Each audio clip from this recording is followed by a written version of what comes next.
Hey guys, welcome back to my channel. So today I'm going to show you how to do a sublimation print onto a canvas bag. I just thought it'd be kind of fun.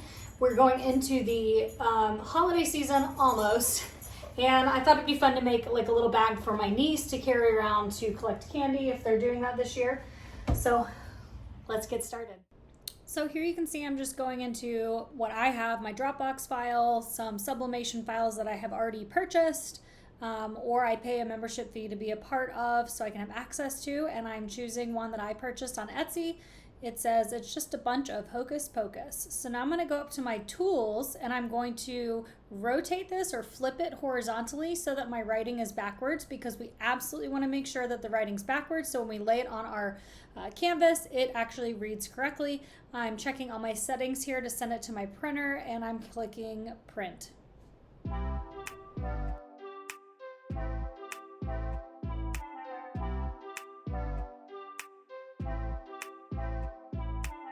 Okay, so you saw that I just printed my sublimation print.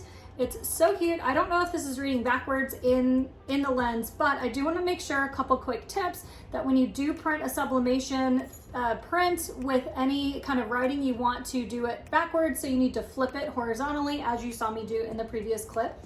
And then the other thing is make sure that you're using sublimation ink and sublimation paper. If you don't, this will not work. Sorry to say, it takes the heat and the ink and the gas to become a gas to get into the fibers of this particular, well, of anything. So those are just some quick tips. Make sure you're doing that. I'm actually going to set this aside and now we're going to warm up our heat press.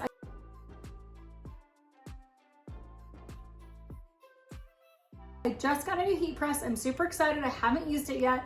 So I'm going to turn this on and I'm going to set it at 400 degrees to press for 60 seconds.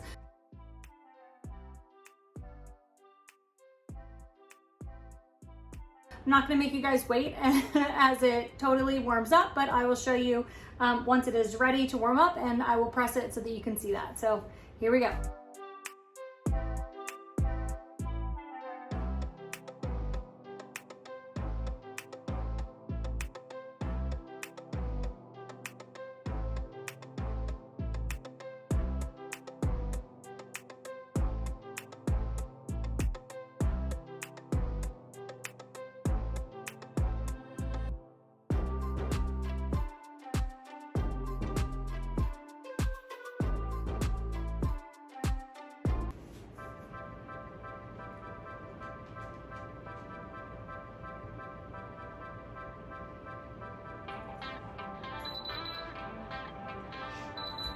Okay, you guys, you can see here that it is now warmed up to that 400 degree mark. We've got it set to press for 60 seconds.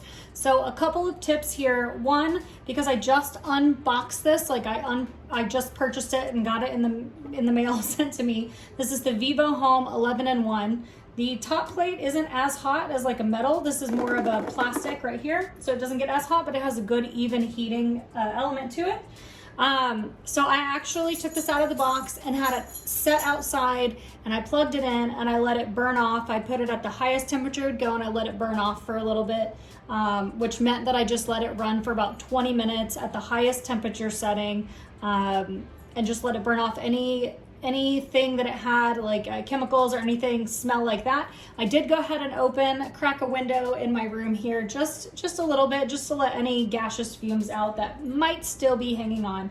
So this is a cool one because this is a swing away arm right here. So it just swings around like that.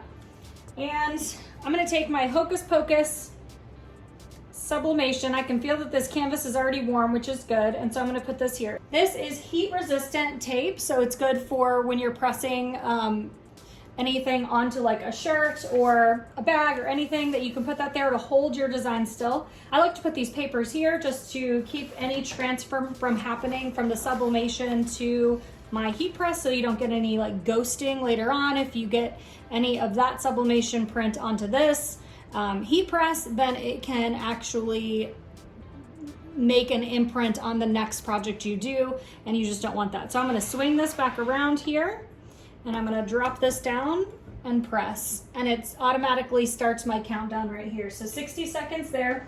I did cut out around the border of that design just so that I could get a a better feel for where the actual design was going to sit on this bag.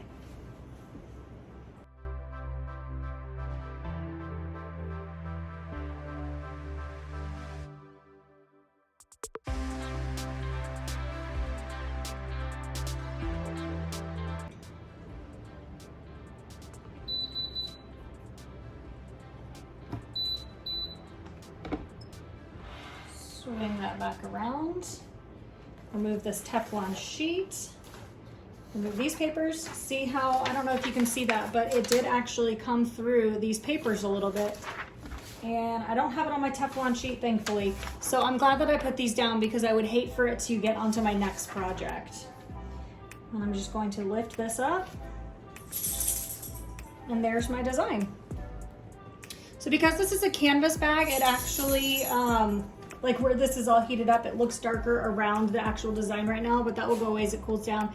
And it doesn't look as like bright because this is canvas, not polyester. So when you're doing sublimation, what you want the most of is to have a high polyester count. I thought this was just a cute little design to do, like I said, for my niece. So let me swing this back around.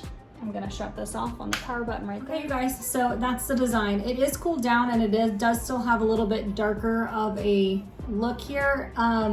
Because this is canvas, I probably should have done a lower heat setting, but I'll have to look into that. If you guys have questions about heat temperature settings, you just need to Google it. I am still learning for sublimation and how that works, but I am having such a blast doing it. I think this is so cute. Since this is a personal project, I'm not really that worried about it being perfect. It's for my niece.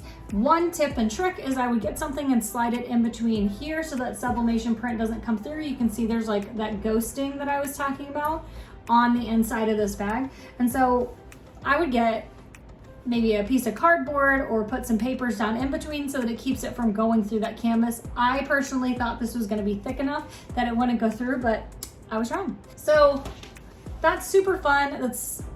Sublimation is great when you're wanting to do multicolor things. It goes right into the fibers of whatever you're pressing it onto, so it is like on there.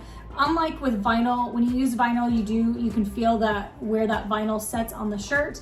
I don't care how long or how hot you press it, you can still feel that there's like a little bit of a step in between the vinyl and the shirt. A little more about this Vivo 11, it's Vivo Home 11-in-1 heat press. I will get the price and put it right here across the screen. I think it was just under $400. And with that, they actually send you all these instructions and it tells you how hot and how long to press for like a mug and a hat and all that. You get multiple mug size presses, a hat press, of course the plate press for t-shirts and such. And then also there's something to press for pens. So if I wanted to design for pens, I could do so. I'm trying to find, here it is. This kind of shows everything that it can press. So it says t-shirt, pillow, cap, photos, crystal, aluminum sheets, pens, glass frames, aluminum. It actually also has a plate press, and I thought that was kind of interesting. If you wanted to take somebody's picture and press it onto a plate, you could do that. So this thing has like nose and no ends. I personally don't know how to create a file to sublimate with yet. I am still learning that. So this file that I used today, I actually purchased on Etsy. I will link it down below. I will link this heat press down below, and kind of anything else that I used, I will link it down below. All my craft supplies and stuff that I use on the regular, I will link it down below. So I hope that this was a really fun video for you guys, just to see how this heat press works, how the sublimation works. I just think it is really, really cool. It's nice to have an option to do more colors all in one than just vinyl and having to layer the vinyl, because when you layer too much vinyl, eventually you'll end up getting to where it does peel up a lot easier, and you don't want that. You don't want the vinyl to peel. So I'm really enjoying this. As I do more projects with this swing away heat press, the arm swings away. I'll let you guys know how I like it. I had a clamshell heat press before. I can tell you this right now. This is a much easier press and pull up than the clamshell press was. It's a very hard press and a very hard pull to get it back up. So I think that was everything I was going to cover. If there's anything else that I wanted to include or any like tips and tricks, I will put them down in the comments down below. I hope you guys enjoyed this video, and I will talk to you later. Bye.